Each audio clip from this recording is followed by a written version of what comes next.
Et bonjour à tous, aujourd'hui on se retrouve sur le BTC face au dollar et on a indiqué à l'écran un range. Le range il est indiqué par une résistance et un support et ça va être toute l'analyse aujourd'hui. Si on casse résistance, quels sont les objectifs haussiers? Et je peux déjà un peu spoil, les objectifs haussiers vont être importants. Au contraire, si on casse le support, quels vont être les objectifs baissiers? Et je spoil un peu, la volatilité sera moins importante et on va retrouver un futur point d'achat. Malgré tout, vous l'entendez, ma direction est boule, c'est-à-dire qu'à chaque fois, c'est la recherche de point d'achat pour monter. Je ne parle pas de scénario où on peut aller de nouveau en dessous des 15 000 et c'est-à-dire aller retrouver les 14 000, les 13 000, les 12 000. Malgré tout, ce genre de scénario, il ne faut pas le rejeter. D'accord. Moi, j'ai pris le parti d'être enfin un boule, clairement avec un bottom connu aux 15 000 dollars sur le mois de novembre d'année 2022. Mais il y a des personnes qui se disent oui, mais non, en fait, le BTC, il est pas boule, le BTC, il est toujours bear, il va aller vers les 14 000, les 13 000 ou voire même encore plus bas. On va regarder également ce scénario. Est-ce qu'il est possible? Et je vous le spoil également, il est possible, mais du coup, quel est le décompte en Yield Wave? Malgré tout, avant de commencer et voir tout ça, vous le savez peut-être pas, mais je le rappelle, le PDF est enfin passé de 40 € à 25. Ce PDF, c'est quoi? C'est la reprise complète en fait des explications des Yield Wave de manière synthétique pour que vous appreniez rapidement et facilement. Donc vous allez retrouver le retracement, les extensions, les cas exceptionnels, les constructions en elles-mêmes des vagues, bref, tout y expliqué de manière synthétique, rapide et facile. Maintenant, de votre côté aussi, si vous vous dites, moi j'ai envie d'apprendre avec plus de pratique, plus d'échanges, plus de liens directs avec toi et avec d'autres personnes, eh bien c'est possible. Contre une souscription à la chaîne, vous pouvez prendre un mois et y arrêter, vous pouvez prendre 2, 3, 4 mois, un an, 2 ans, 10 ans si vous le voulez, mais vous êtes libre de prendre qu'un mois. Un mois, c'est-à-dire que vous cliquez sur rejoindre ou également sur le deuxième lien dans les commentaires. Vous cliquez dessus, vous êtes redirigé sur la souscription en elle-même, 50 € à 49,99 et vous aurez accès à quoi? Eh bien, à un premier nouvel accès de souscription. Donc, si je redis bien la phrase, premier nouvel onglet de souscription. Vous allez y retrouver tous les lives, parce que oui, je suis en live minimum 4 fois par semaine. Durant ces lives, on analyse le BTC, l'ETH et d'autres cryptos. Et pour donner l'exemple, on a analysé le MINA face à l'USD, le Phantom, le Casper, on a analysé le Bifi Finance, le Ion et tant d'autres encore, le XRP et tant d'autres encore analyses. Vous avez donc du coup les analyses du BTC en direct. Vous avez également la possibilité de voir les analyses des autres cryptos. Et je précise, c'est des analyses que vous me demandez. Vous pouvez m'écrire, c'est moi, est-ce que tu n'analyserais pas, je sais pas moi, le Dogecoin pour dire, et j'analyse le Dogecoin pour vous et en vidéo, bien entendu. Également, c'est pas tout. Donc, les diffusions en direct, les rediffusions, les analyses que vous me demandez faites pour vous, mais également l'accès à un Discord où je partage bien sûr mes plans de manière plus synthétique. Vous n'êtes pas obligé de regarder toute une vidéo YouTube pour avoir juste l'essence même du contenu, et également tout simplement les échanges des personnes qui parlent ici avec les échanges tout simplement des plans de trading, etc. Sur ce Discord, on est actuellement 130, le chiffre ne fait qu'augmenter et donc on devrait atteindre bientôt les 200. Je suis très heureux de cette évolution-là. Et également, c'est pas fini, donc c'est-à-dire les rediffusions, les directs, les analyses que vous me demandez, le Discord et le PDF bien sûr, PDF à 25, mais que vous avez également dans la souscription de 50. Prenez un mois, vous faites le test, vous avez le PDF, vous avez tout le reste, ça vous plaît, vous restez, ça vous plaît, vous partez. D'accord? Donc ça, très simple, let's go, maintenant on va dans l'analyse. Alors, premièrement, il y a deux choses possibles et c'est important de l'entendre. Là, vous le savez, pour compléter cette vague en jaune, il me fallait 5 vagues. Pour avoir une première vague impulsive, il me fallait 5 vagues. Et je les ai potentiellement. C'est-à-dire que là, vous voyez, je peux déjà finir en fait ma 5 à ce niveau-ci. Je peux déjà avoir dit, mais j'ai fait ma 1, ma 2, ma 3, ma 4, ma 5. Le trade, entre guillemets, la position haussière, elle est finie et maintenant, let's go, on corrige. Malgré tout, il faut également l'entendre. Il peut toujours y avoir des extensions. On peut se dire, la 1, elle avait franchement un certain temps de développement, la 3, un certain temps de développement, et la 5, elle a l'air toute petite. Est-ce qu'elle ne serait pas plus longue dans sa configuration en termes de développement de temps? À ce moment-là, on pourra sous-décompter cette 5-ci de cette manière-là, d'accord, et voir la hausse continue de cette vague-là pour se compléter, d'accord, ou en tout cas compléter les vagues qui sont ici. Donc de cette manière-là, on peut voir un plan boule, d'accord. Et également actuellement, comme je l'ai dit juste il y a de ça maintenant 30 secondes, on peut ne pas faire cette extension et compléter la vague, mais du coup on peut avoir fini notre vague ici, à ce niveau-ci, et dire voilà, on commence enfin maintenant la correction, et donc on est déjà dans le degré supérieur qui est le suivant. Donc une première une, 1, 2, 3, 4 et 5 pour la suite. Alors là, je le mets en évidence, je vais mettre ça en épais, et cetera, je changer sa couleur également, je vais mettre en bleu pour qu'on puisse vraiment bien le visualiser. Mais voilà, on est peut-être là-dedans, c'est-à-dire qu'on vient de faire une une, on fait la correction, on retrouve la zone d'achat statistique et on rebondit. Il faut l'entendre ça, et ça, c'est important et c'est ce qu'indique finalement le range. Le range, c'est clairement ça. Soit en fait, on pète cette résistance et vis-à-vis de tout le décompte et l'extension de la 5, on va retrouver des objectifs importants et on va faire le travail aujourd'hui maintenant pour le visualiser. Et au contraire, si on ne pète pas ça, mais qu'on valide la baisse en pétant bien le bas, on va retrouver également des objectifs baissiers. Je rappelle que il y a deux positions possibles, c'est pas plus con, même trois. Soit tu ne traites pas, ça fait partie d'une position, d'accord. Tu ne traites pas, ne pas trader, c'est trader. C'est ça un choix, et donc c'est un trade de ne pas trader. C'est étonnant, mais voilà. Également, soit tu peux prendre une position de pari haussier ou baissier. Je montre tout de même que les deux ont été montrés sur le Discord, c'est important. On va dans mon espace à moi, espace CMA, plan de BTC CMA, et en fait, on va regarder que la position short a été montrée. Donc, je ne suis pas un permaboule, bien sûr. J'ouvre ce lien, ouvrir le lien ici, web, je l'ouvre et on va le montrer plus précisément en zoomant légèrement dessus. Mais voilà, c'est-à-dire que là, quand on était au niveau des prix, vous le voyez, des 24 816 $, position parfaite d'ouverture de short pour aller retrouver comme objectif principal les 20 000, aller aux 19 000. Ça n'a pas d'importance de dire oui, mais si c'est boule, c'est un trade perdant. Il y a toujours cette question de risk management et il n'y a jamais quelqu'un qui a raison et qui se dit bah, comme j'ai raison, j'ai 10 trades sur 10 toujours gagnants. En fait, tous les trades que je fais, c'est gagnant. Il y a deux positions. Il faut juste entrer au bon endroit pour la position de short ou la position de long. Ici, comme vous le voyez, la position elle est parfaite pour ouvrir un short avec un stop loss posé de manière technique au 123% de Fibonacci par rapport à une flat possible. Bref, ça je ne vais pas aller trop dans les techniques, mais la position est parfaite. C'est-à-dire que pour le moment, on a déjà un peu corrigé et normalement, vous auriez déjà dû prendre un petit take profit partiel, déplacer son stop potentiellement, on va en parler également en fin de vidéo, et bien vers son point d'entrée. Et maintenant, laisser faire le trade avec les différents take profit partiels à prendre pour le short. Mais comme dit, on peut également péter ça à la hausse. Et si on pète ça à la hausse, eh bien c'est l'objectif haussier. Là, actuellement, comme on l'a vu dans la vidéo d'hier, on est dans la zone d'achat parfaite pour les personnes qui veulent voir un plan haussier. C'est-à-dire qu'on va aller sur le plan haussier rapidement. On est, excusez-moi, là, il y a beaucoup de choses à l'écran, mais on est par rapport au plan haussier, c'est bel et bien ça. Je suis désolé, il y a beaucoup de choses. Je vais un peu les mettre en retrait ici, de cette manière-là et mettre ça en minuscule. Ici, en fait, on est bel et bien dans la bonne zone d'achat. Là, je suis sur un graphique très complet, un peu complexe à la lecture. Donc, qu'est-ce que je vais faire? C'est repasser sur l'autre, qui est un peu plus, vous avez compris, dépouillé, et on va montrer ça de manière plus précise. C'est-à-dire que dans le cas haussier, on est là-dedans. On est là-dedans. Je vais mettre ça maintenant de manière plus visible. Vous voyez, c'est plus simple à la lecture. On est là-dedans si en fait on est haussier. Et la zone d'achat par rapport à une correction, la une est là-bas. Voilà, la zone d'achat par rapport à la correction d'une 2, de manière statistique, ceux qui ont le PDF ou qui sont souscrits, vous le savez, mais je vais le répéter quand même pour tout le monde. C'est-à-dire que la zone d'achat, c'est les 50 à 61,8% de Fibonacci de retracement. 73% de chances de finir dans cette zone. Donc 73% de chances de finir dans quelle zone? Je vais l'indiquer. Je l'étends par rapport à la hausse potentielle que l'on voit ici de la 1, d'accord, puis par après au retracement. Et la zone d'achat statistique, c'est celle-ci. Je vais la mettre ici en évidence, c'est-à-dire les 50 à 61,8% de Fibonacci. Qu'est-ce qu'on a fait?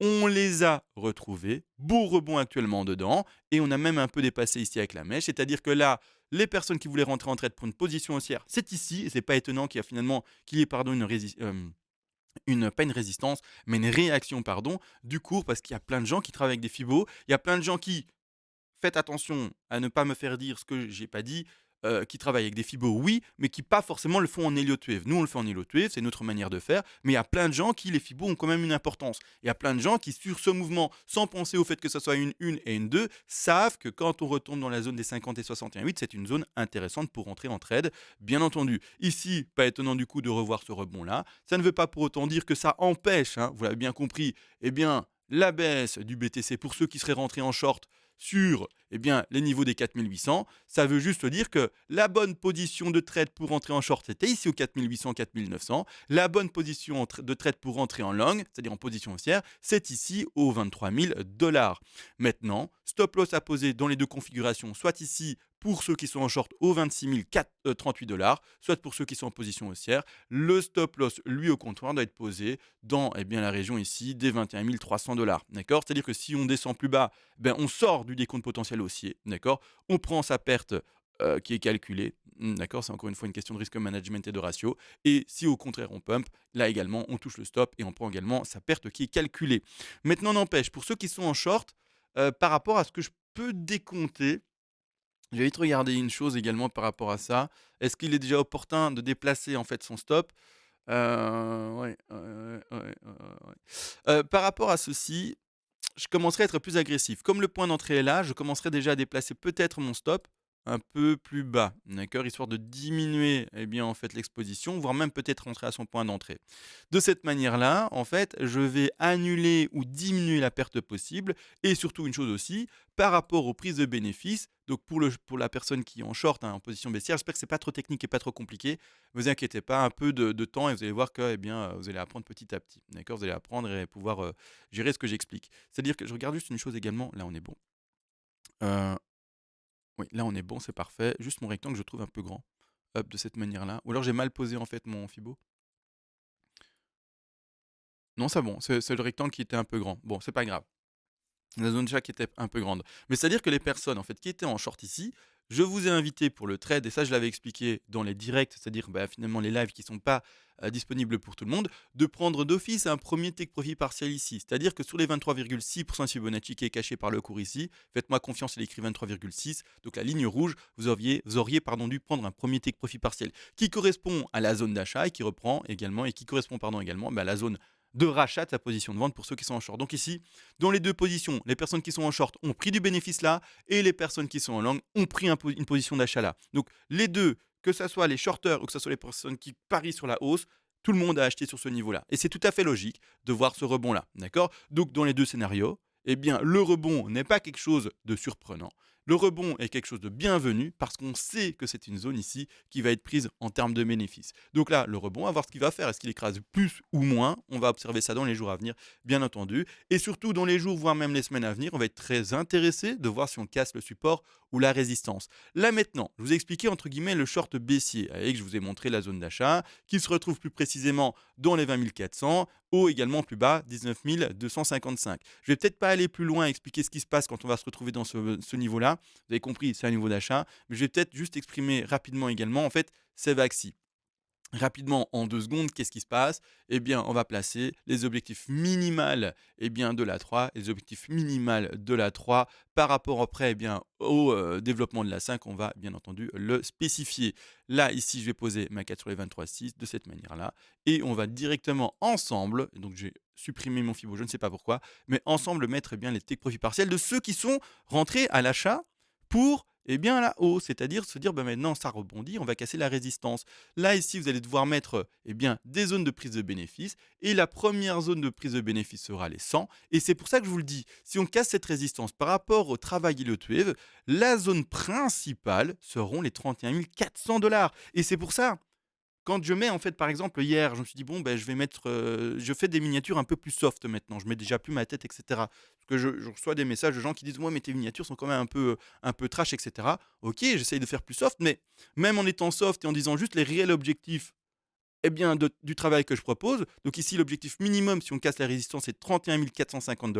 Donc j'indique juste sur ma miniature, objectif 30 000 et donc si on casse la résistance, bah, ces objectifs, c'est le minimum, donc c'est facile de les atteindre. Bah, les gens me disent: «Mais, tu encore». Mais les gars, c'est juste, en fait, le résultat qui est affiché. C'est juste, en fait, le résultat de mon travail et le résultat de mon travail dit: «Bah, on va au 31 400 si on casse cette résistance». C'est tout. Donc je sais pas quoi indiquer sur mes miniatures parce que les gens disent: «C'est abusé». Bah, OK, on va laisser faire le cours et on verra. Mais de toute façon, c'est qu'un trade, hein, il n'y a pas, hein et donc ça, c'est l'objectif minimum en plus.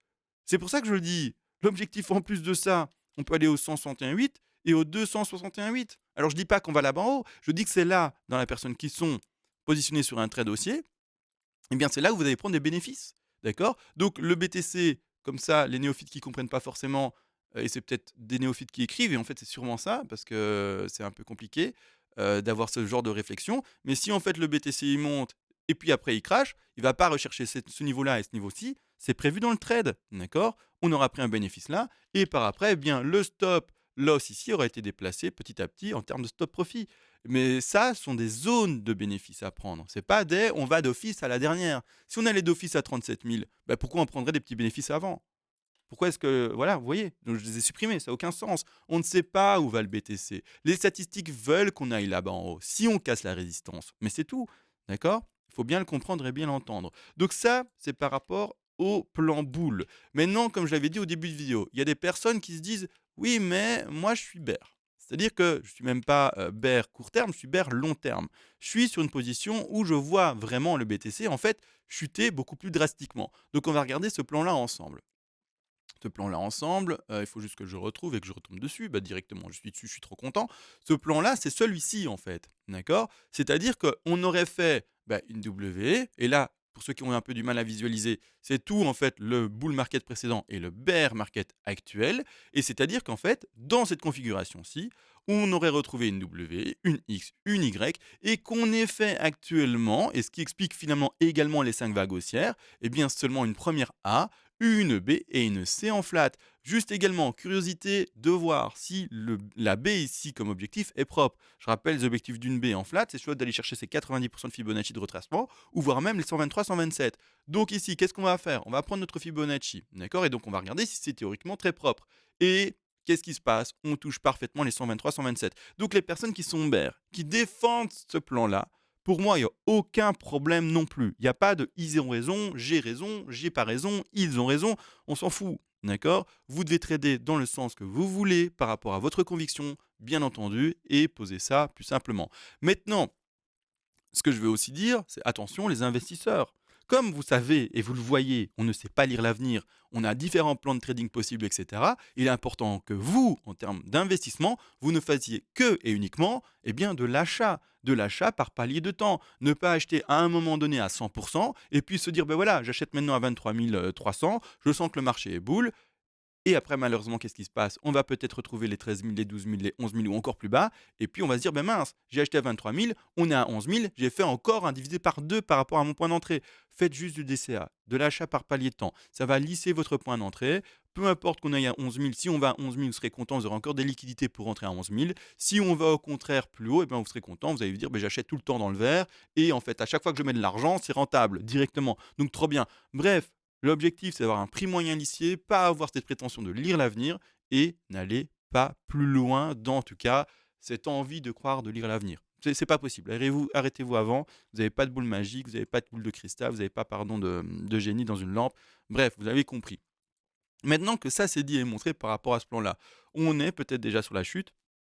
Si on est dans ce plan-là, je me laisse un peu de temps parce que vous le savez sur la chaîne, on a pris une direction qui était boule et donc on ne défend pas ceci.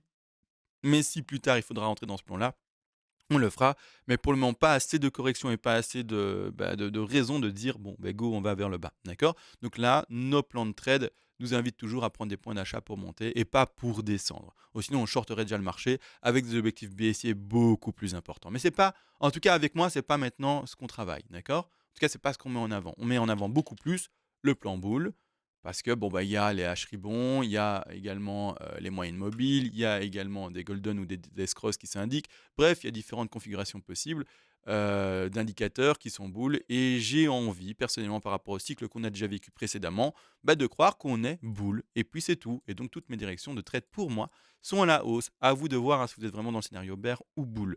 Bon, voilà, tout a été dit. Je rappelle juste également le PDF, vous le savez, passer de 40 à 25 si vous voulez plus, avoir le PDF, le Discord, les directs, les analyses à la demande, les rediffusions. Est-ce que j'oublie quelque chose d'autre? Je ne sais pas. Mais bref, tout ça compte 50 euros. Vous faites un mois de souscription, vous testez, ça vous plaît, vous continuez, ça vous plaît pas, vous arrêtez. Vous avez eu les demandes d'analyse, les directs, vous avez le PDF. Bref, vous avez tout ce qu'il vous faut et vous arrêtez. Et on se voit bien sur les vidéos publiques si vous arrêtez la souscription. Bref, tout ça c'est dit, ça c'est fait. Merci à tous, vous êtes toujours plus nombreux à me regarder et on se retrouve à la prochaine. Ciao.